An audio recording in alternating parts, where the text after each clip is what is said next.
For the first time since the 2005 and 2006 season, the New Jersey Devils are winners of 10 straight games. What was the good? What was the bad? And what is something that they need to work on going into the next game against the Toronto Maple Leafs? We have a lot to talk about in today's episode of Locked On Devils. Buckle up, everybody. You're Locked On Devils, your daily podcast on the New Jersey Devils. Part of the Locked On Podcast Network, your team every day. Hi, this is Bryce Salvador, and you're Locked On Devils with Trey Matthews. Scores! Oh, Steven stepped up, nailed it. Brodor's got the puck. What a shot. The Devils win the Stanley Cup. Alrighty now, what is up, New Jersey? Welcome back to the Locked On Devils podcast here on the Locked On Network. I'm your host, college hockey play-by-play announcer, and also Devils writer for Pucks and Pitchforks, Trey Matthews. So for the first time since the 2005-2006 season, the New Jersey Devils are winners of 10 straight games. This is unbelievable. I don't know how much longer the streak is going to last. I'd say maybe another game or two because the New Jersey Devils are bound to lose at some point. But like I've been saying the past few episodes, these games against the Coyotes, Senators, and Canadiens, I projected for the New Jersey Devils to come out on the winning end for all three of those matchups just because they kind of worked into our favor. And I just said, look, once the Devils win 10 straight, I'm pretty set on that because this is amazing. Double-digit victories. I don't think anyone anticipated this going into the season. I certainly didn't. And for the first time in over 16 years, the New Jersey Devils are winners of 10 straight. I don't know what's going on right now, but if I'm dreaming, please do not wake me up. Now, before we talk about what's on the agenda for today's episode, I want to give a shout out because as a man of my word, I say, if you leave me a good review on Apple Podcasts or wherever you listen to the show, I will give you a shout out on the show. So shout out to Magastrid99. This person said, Locked On Devils is my go-to pod for all news New Jersey Devils. His enthusiasm, energy, and knowledgeable is first rate. Keep it up, Trey. Really appreciate the kind words. It's a lot more fun to do the show now since the New Jersey Devils are actually winning games. And you know what? Let's get right into it. So what's on the agenda for today's show? We're going to talk about Vitek Vanacek and his overall heroic efforts in period number one. Then I'm going to talk about some of the questionable but still defendable moves made by Lindy Ruff before the start of period number two. And then I'm going to throw it over to you guys in the final segment because I'm looking for something new to spice up this show. So I wanted to hear some of your suggestions in the comment section or via Twitter, wherever the case might be, because I just want to do something a little different with the show. And I want to hear some thoughts from you guys, my audience. So Vitek Vanacek, going into this game, guys, I had a little bit of my worries just because a couple games ago, he did get dinged up in the game against the Ottawa Senators when he and Shabbat collided, and Vitek Vanacek did suffer a head injury. I did say that the good news for Vanacek was that it didn't seem like it was concussion-like symptoms because the trainers did check up on him after he was down on the ground. They had an entire intermission to see what the official assessment was. He did continue on in period number three. However, he was taken out. So a lot of people were concerned, but Lindy Ruff said, we're not concerned with Vitek Vanacek. And then in the game against the Arizona Coyotes, they elected to start Akira Schmid as a precautionary measure, which I felt as though was a smart move. But if we were to see Schmid in this game, quite honestly, I wouldn't mind it at all just because I felt as though that this is a good opportunity for someone like Schmid to get his feet wet once again in the NHL and just let Vitek Vanacek take his time because we don't want to rush him back, especially from some sort of head injury. I don't know if it's a concussion or whatever the case might be. Not a doctor, not going to pretend I am such, but like I said, head injuries are very serious. So I was a little hesitant, but Vitek Vanacek, my hesitation went right out the window because in period number one, he was keeping the New Jersey Devils in the game because quite honestly, guys, and I think Ken Danico acknowledged it on air, it should have been a 2-0 or a 3-0 game because Montreal Canadiens had a lot of great looks and the New Jersey Devils were playing a little sloppy with the puck. So you especially saw that during their first power play opportunity because on Jack Hughes' stick, the puck was just slipping and sliding off of it. And the New Jersey Devils were giving the Montreal Canadiens a lot of good looks. At one point, the Montreal Canadiens had a 2-on-1 opportunity. Thank God John Marino, once again, being the great defenseman he is, was able to pop the puck free and knock it away and help Vitek Vanacek. But overall, that cannot happen. So I'm glad that the New Jersey Devils were able to tightrope out of that situation. But it's one of the things that I've been talking about with this overall streak. How long is it going to last? Because we're going to be playing the Toronto Maple Leafs in our next game. And I get that a lot of people might underestimate the Toronto Maple Leafs because, quite honestly, they're not performing up to my standards as well. But still, not a team that you want to sleep on. And, the competition is just going to get tougher and tougher because the Toronto Maple Leafs just beat the Pittsburgh Penguins by a score of 5-2. So I'm really looking forward to the matchup. I don't know how much longer the streak is going to last. I'm projecting anywhere from maybe a game to 2 more games. But overall, I'm just enjoying this 10-game win streak as a whole just because I said I really hope the Devils reach 10 games because once they do, I'm satisfied. And whatever happens after that, you know what? It was a great ride. But overall, Vitek Vanecek was the hero in period number 1. He kept it scoreless. He kept the New Jersey Devils in the game. And quite honestly, guys, Vitek Vanecek, I wish that he receives more attention outside the Devils organization because we know how great he is. But I just wish everyone else is more aware of what he is capable of doing because, quite honestly, I didn't expect for Vitek Vanecek to be this good. I expected him to be solid going into the season. But overall, he's continuing his streak of just winning games, and he is holding down the fort for the New Jersey Devils. And when Mackenzie Blackwood comes back, I'm sorry, but I guess Mackenzie Blackwood is going to have to be second fiddle towards Vitek Vanecek. Now, I do want to talk about some of the, donkeys in period number 1. And early on in the game, I want to talk about Smith and Severson. When we're talking about turning the puck over or when we're talking about not good execution, Smith and Severson are the epitome of that because at one point, the New Jersey Devils were trying to pass the puck up ahead, but Severson was taking his time. And the Devils were deep in their defensive end. And coming in on the forecheck were the Montreal Canadiens. So it's just like, get it out there, like pass it right away. Why are you holding on to the puck? And then he passes over to Smith. Smith passes back to Severson. It was a huge mess. And at that point, the Montreal Canadiens really could have scored on the Devils in that sort of circumstance because they could just swipe the puck away and just try to score. Now, I'm not sure if that was in period number 1 or period number 2, but it definitely caught my eye in terms of the overall effort put up by players like Severson and Smith. And it raises the question, what's going to happen to both of them? Well, I'll save that topic for a full-fledged episode, but to give you my bit synopsis on those respective players, Severson needs to go. He needs to be traded come trade deadline. I don't think we're going to get a good package for Damon Severson, but at the same time, the Devils, like Jersey Joe said in the latest episode in which we collaborated with the Brad Pack, the Devils have a lot of depth at the defensive position. You got Luke Hughes, you got Nikita Ohotuk, you got Riley Walsh, you got a lot of great.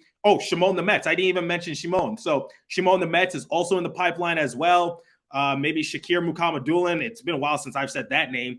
But it's just like the Devils have a lot of depth at that defensive position. So it's just like we don't need to be playing Smith and Severson all game long. Like, why can't we just make Smith a healthy scratch and give Kevin Ball a chance or a bigger chance, if that makes sense? So that's my overall mindset because when I'm noticing early on in the game, yes, the New Jersey Devils are able to clean up their act as the game progresses, but it's plays like from Severson and Smith that really just make me worry a little bit because when they're being sloppy, when they're turning the puck over, it just seems like it's hard for them to redeem themselves because for the most part, we remember the bad they do, but we don't really talk about the good because they don't redeem themselves. And Jack Hughes in this game was able to redeem himself because I just mentioned how sloppy he was during the first power play opportunity for the New Jersey Devils. And in the second power play opportunity, it wasn't any better until he was able to score because at one point he was taking shots that were going horribly awry. And I'm just like, Jack, what are you doing? Like, your aim is really off, but he was able to silence it. And then he scored again later on in the game, and he was close to getting a hat trick. So he had 2 goals in period number 2. So someone like Jack Hughes, it would be a little more forgiving for Brendan Smith and Damon Severson if they found ways to redeem themselves, but they really don't. And I'll give credit when credit is due. Smith did try to score in this game, and he did have a few opportunities, but that's just one example of many. So it's like we don't need to be playing Brendan Smith every single game. And I said it when we first got him. I didn't anticipate for him to be an everyday player. I expected for him to be a healthy scratch for a decent amount of games and give some of our young guys a chance. I was questioning why we got Brendan Smith in the first place, especially since Nikita Ohotuk was able to do somewhat respectable in the few NHL games he was given. Or we still have Riley Walsh. You got Luke Hughes. You got Shimon the Mets. You got so many young guys in that pipeline. Why did we need to go out and get Brendan Smith? That for what? Veteran backup? You already got Andre Palat and Eric Halla. So I was a little confused about the overall acquisition of Brendan Smith. And for Damon Severson, I love him and all. He can provide great offense for our blue line. But at the same time, it's just like Damon Severson, he's just not better than the person in front of him. And they're more of liabilities out there. So I just wanted to say that was my overall reaction early on in the game. Now, we're going to get into some more questionable moves by Lindy Ruff momentarily. But before we continue with today's show, I want to get you hyped to BetOnline.net. So BetOnline.net is your number one source for all your sports betting info, stats, news, and analysis to get all the latest odds and trends for every professional and amateur league out there. From football to basketball to soccer and esports, we've got it all for BetOnline.net. And if you love sports podcasts, you can find all those at BetOnline as well. We're always the fastest and easy way to get all your betting fix. Head to the website today or use your mobile device to learn more about the trends in action. BetOnline, where the game starts. Please remember to gamble responsibly and visit our friends at Locked On Bets for all your betting needs there as well. And now, let me get you hip to SimpliSafe. So did you know that over the holidays, property crimes like burglaries and packages theft spiked nationally? That doesn't just happen in home alone. That's why our friends at SimpliSafe Home Security are offering 50% off their award-winning security system so more families can feel safe and secure this holiday season. Order your SimpliSafe system for half off today and enjoy advanced security and greater peace of mind this holiday season. So once again, the things you see in Home Alone, they happen in real life too. So you got to be prepared. So in an emergency, 24/7 professional monitoring agents use Fast Protect technology exclusively from SimpliSafe to capture critical evidence and verify the threat is real so you can get priority police response. Don't miss out on this chance to save big on the only security system I recommend. Get 50% off any new SimpliSafe system at simplisafe.com/LockedOnNHL. This is their biggest discount of the year, so don't wait. That's simplisafe.com/LockedOnNHL. There's no place like SimpliSafe. Okay, so let's switch gears, and we talked about some questionable decision-making from the players.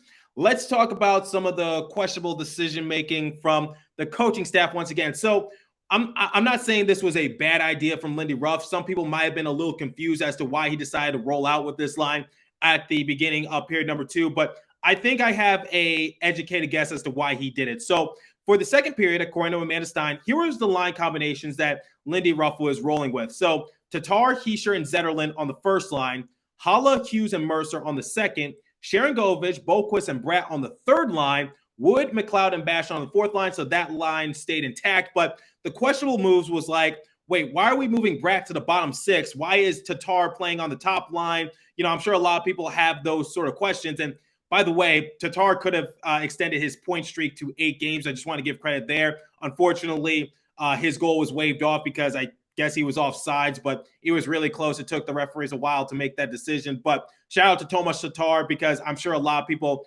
aren't realizing his true impact, and I just wanted to give credit where credit is due. But digressing a little bit, your question, a lot of people were questioning, including myself, saying like, Lindy, they just the fan base just apologized to you. Why are you rolling out with this line combination? Well, here's my educated guess as to why he decided to do what he did. So for Hughes, Mercer, and Haula, I think the goal was to try to give Haula, for once, a golden opportunity to try to score once again, because Haula's had a lot of chances to find the back of the net. In fact, he had another chance tonight in which he was actually about to celebrate. Unfortunately, he missed it by just the sliver of daylight, and unfortunately, he wasn't able to get his first one of the season, and you know he's yearning for it. But the one thing I talk about Jack Hughes is that he knows how to make the people around him better. So it doesn't just work into the benefit of Erik Haula, it works into the benefit of someone like Dawson Mercer, because this might surprise you guys, but according to Christy Flannery, going into the matchup, Dawson Mercer, Yegor Sharangovich, and Brendan Smith are the only 3 players to not collect a point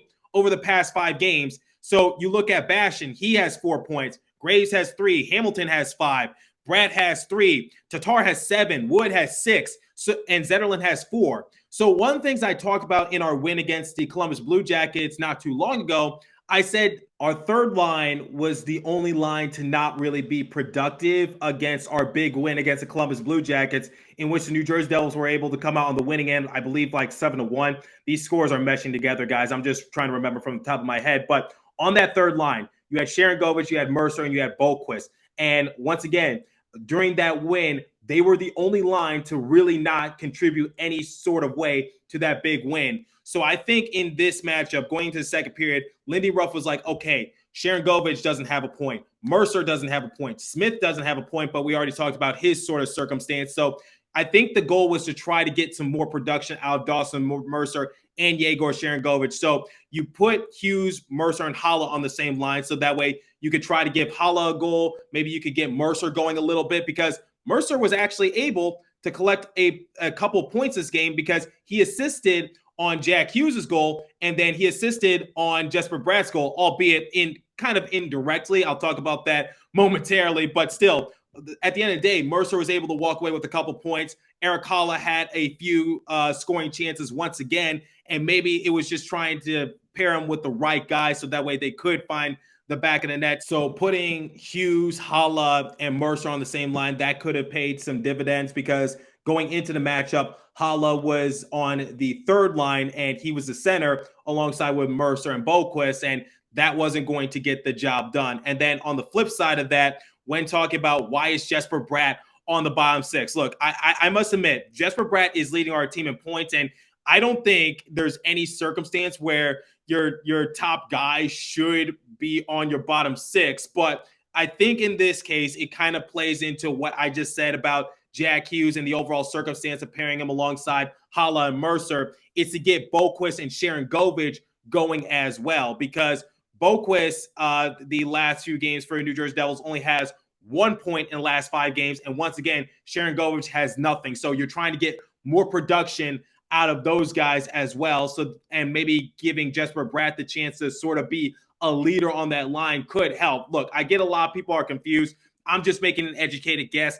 That's my overall mindset. So the New Jersey Devils were able to come away with the win, and they actually played better in periods 2 and 3. So I think it kind of did work in that sort of circumstance. Are they going to roll with that same line combination come next game against the Toronto Maple Leafs? Absolutely not. But you can afford to do something like that against the Montreal Canadiens because they're a rebuilding team. I get that they were on a 3-game win streak heading into the matchup, but at the same time, it's just like the New Jersey Devils, I felt as though they had more of the momentum because we've obviously won 9 games in a row. And at the end of the day, like, yes, the Montreal Canadiens are performing well, but at the same time, they're still young. They're still going to make mistakes. And the New Jersey Devils are going to do whatever it takes to just try to get that 10th win. So you do it against a team like the Montreal Canadiens, a team that is bound to crash and burn, and maybe you'll get better results that time around. So that's my overall mindset as to why Lindy Ruff did it. I'll admit I was confused at first, but then once I just put 2 and 2 together and just said, okay, these players don't really have that high point production, maybe pairing them alongside with a couple of our best players on the roster, maybe you could get the most out of them in that sort of way. Okay, so to close out this show, I'm going to give you guys my overall reactions to the game itself, and then I'm going to throw it over to you guys. So after the first 2 periods of play, the Canadiens' top line credited with only 1 shot on goal. So the grit and determination from the New Jersey Devils was certainly there. So shutting down Cole Caulfield was big for them. At one point, the Canadiens had an open breakaway opportunity, but what did John Marino do? He was able to dive onto the ground, not get a tripping call, not get an interference call, and just knock the puck on loose. So another great defensive effort from John Marino. And quite honestly, guys, John Marino, I can't preach this enough. He has been huge for the New Jersey Devils, and he is one of the anchors as to why the New Jersey Devils are on this lengthy 10-game win streak. So this game, like a lot of other games for the New Jersey Devils, it got off to a pretty slow start, and I'll admit I was a little nervous in period number 1, but Vitek Vanecek just showing the consistency once again, just showing why he should be the starting goalie. And you know what? He is, even if he isn't in consideration for the Vezina Trophy at all, which I don't anticipate for him to be in, he is still our Vezina caliber goalie. And quite honestly, Vitek Vanecek has performed way better than I anticipated. So this game for the New Jersey Devils was just an overall, it wasn't perfect, but as it progressed, it got better. You saw Jack Hughes, he was able to get 2 goals in period number 2. And then I want to talk about Jesper Bratt's goal because it was an interesting one. And like I said, I'll talk about it since I did mention it early on in the show. So Mercer tried getting the goal. Then Hughes came in on the rebound trying to get the goal on Allen. And then Bratt just came in and was able to, hit it off his behind, hit it off of Allen's behind, and it found the back of the net. Because I'm just like, wait, how did that go in? And I'm just like, well, if you first don't succeed, try again. So first Mercer with a shot attempt, Jack Hughes on the rebound attempt didn't work, and then it just went over to Jesper Bratt, and he was able to locate it off the behind of Allen, and it found the back of the net. So that was actually really funny and very entertaining. So once again, Mercer able to walk away with a couple points. Jack Hughes, he was on the hat trick watch, and during the empty netter, I thought he was definitely going to get it. Unfortunately, he missed it. He missed the empty netter by just that much, and he tried so hard to get the empty netter. Same with Eric Haula, because you got Jack Hughes trying to get the hat trick. You got Eric Haula trying to get his first goal of the season, and they're just scrambling to find a puck. It was just like basically a little bit of a dog battle, but Montreal Canadiens just knew how to shut down the New Jersey Devils in that sort of way for the first time in a good while, but it was too little too late. But nonetheless, John Marino was able to get the empty netter goal. He didn't celebrate or anything as they acknowledged on air, because it was just like, yo, yeah, empty netter, cool. So I love that overall effort from John Marino. But this game as a whole for the New Jersey Devils, like I just mentioned, slow start, but they picked it up, and some questionable moves by Lindy Ruff, but it worked. He took a risk, and it panned out actually better than I think a lot of people anticipated. And once again, I can't say as to whether or not he made those moves strictly just for the reasons I said. I was basically just making an educated guess, and I was just sharing my thoughts as to why that might have been in that sort of circumstance. But let's compare the overall stats, and I'll give a letter grade, and then once again, I'll turn it over to you guys. So shots on goal differential, 39-26 in favor of the Devils. I believe the Canadiens had 15 shots on goal in period number 1 alone. So the New Jersey Devils really picked it up as the game progressed if you needed some more proof. So face-off percentage, 55% to 45% in favor of the Canadiens. Power play opportunity, New Jersey Devils were 1 for 2. Canadiens were 0 for 2. So Devils, thanks to Jack Hughes, were able to get the power play goal, and he needed a little bit of redemption after playing a little sloppy with the puck in period number 1. Hits 25-10 in favor of the Canadiens. Blocks 22-21 in favor of the Canadiens. Giveaways, Canadiens led that department 21-18. So if I had to give a letter grade for the New Jersey Devils, I'm going to give them just a solid B, because they did blow out the Canadiens 5-1, but same time period number 1 wasn't really all that good, but once again, they just got better as the game went on. So that's my final letter grade. I'm going to give them a B. And like I said, the New Jersey Devils have just set the bar so high. Never thought I would say that. This year, the standards are rising a little bit in terms of their overall effort, but B is still good. Now, turning over to you guys before I sign off. So for my third and final segments of each show, I'm looking to just do something, how would I say this, more consistent. So as you guys know, for post-game recaps, usually I give you guys final thoughts and then I give you a final letter grade. But I decided, you know what, let's have a little bit more fun with it. So what do I mean by that? Well, is there something you want me to do pretty much every episode? So is